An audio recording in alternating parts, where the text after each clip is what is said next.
Okay, today we're going to show you, despite all the noise in the background, how to shoot an outside picture in the sun correctly. This is my wife, Denise. She's facing the sun. I'm going to show you what that looks like. This is not the way you want to do it, but let's do a quick shot and I'll show you. Very good.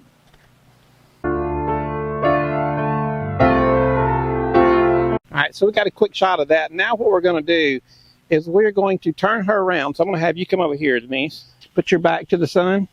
Okay, now we've got her back to the sun, which is what we want. You want the sun to highlight the hair around the rim, especially if they're blonde. A blonde girl, their hair will light up really well with the sun behind it.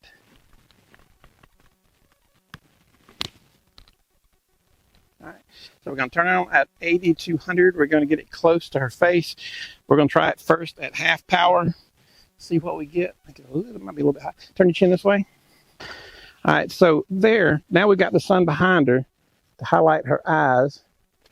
We're going to go to about 1/16 power and see how this looks. Good smile.